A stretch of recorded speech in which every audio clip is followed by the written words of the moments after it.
São tempos de luto e eu vou responder a uma consulente que perdeu a pessoa amada. Antes, eu quero falar sobre a pandemia e o que nós estamos vivendo.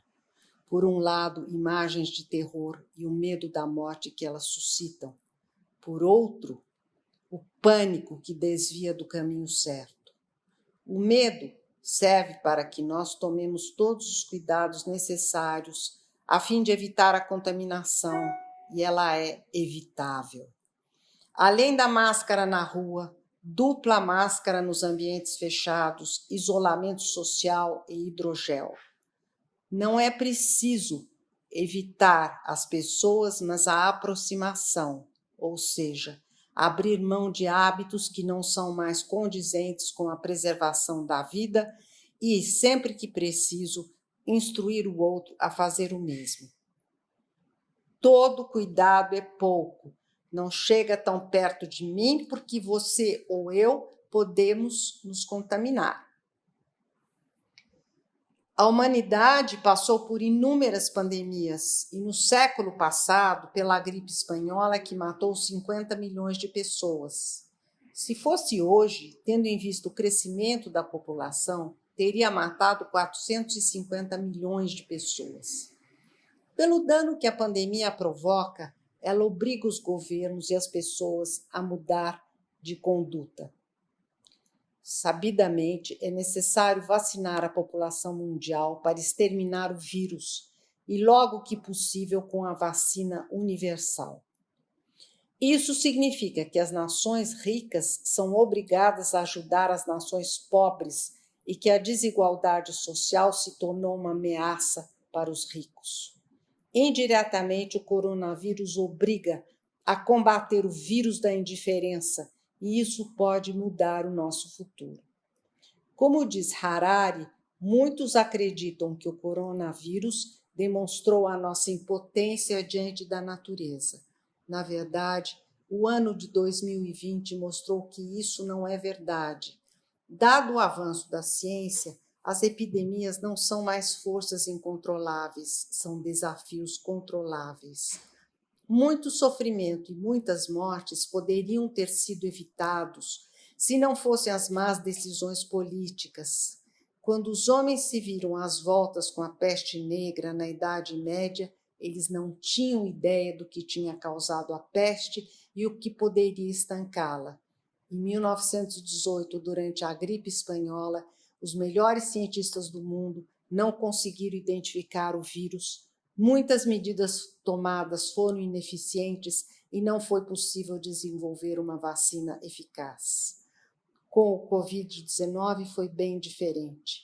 A pandemia começou no fim de dezembro de 2019 e em janeiro de 2020, os cientistas não só tinham isolado o vírus responsável, como identificado seu genoma.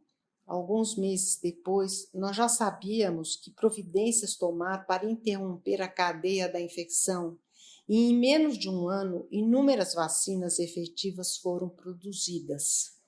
Isso posto, eu respondo agora à questão da consulente que perdeu o seu amado. Há 3 meses perdi a pessoa que mais amei. Foram 4 anos de companheirismo e cumplicidade.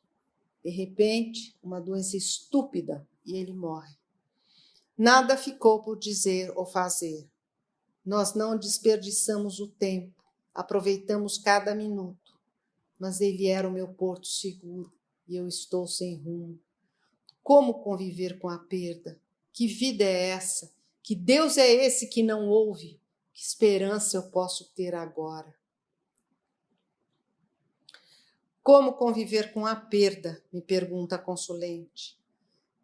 Como o cantor Roberto Carlos com a perda de Maria Rita. Roberto não cantou a esposa morta desesperadamente por ser masoquista, mas porque ao cantá-la fazia sua amada de novo existir. Tornava-se menos infeliz.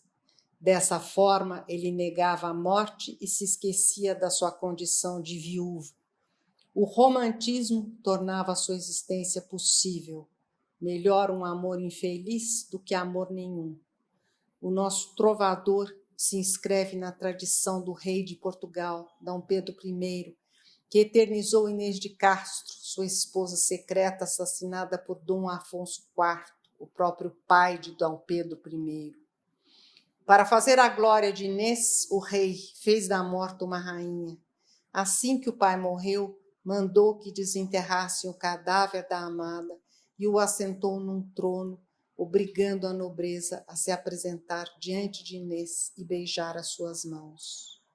Por fim, construiu um túmulo grandioso em Alcobaça, uma das obras-primas da arte medieval. O amante eterniza o amado para eternizar o amor e, com isso, suportar a perda, porque o amor propicia a renovação da vida que precisa dele para vingar.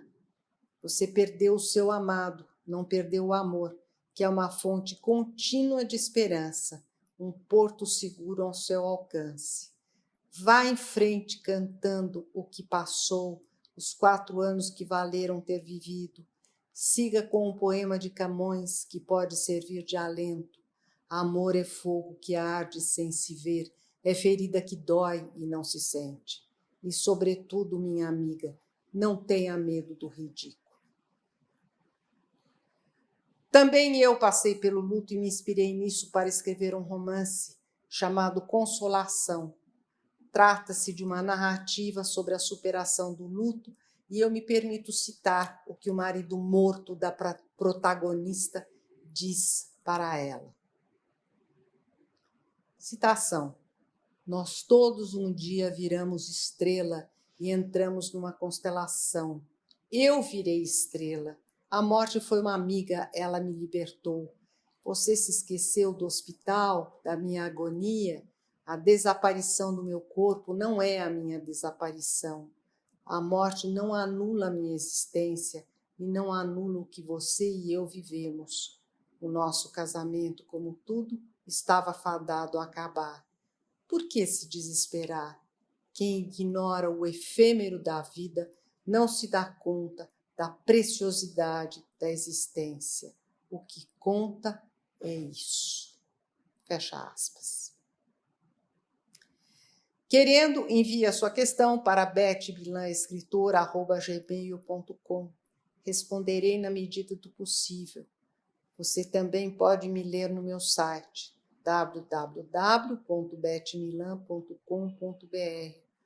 Além de grandes entrevistas, disponibilizei artigos publicados na Folha e na Veja. Até a próxima!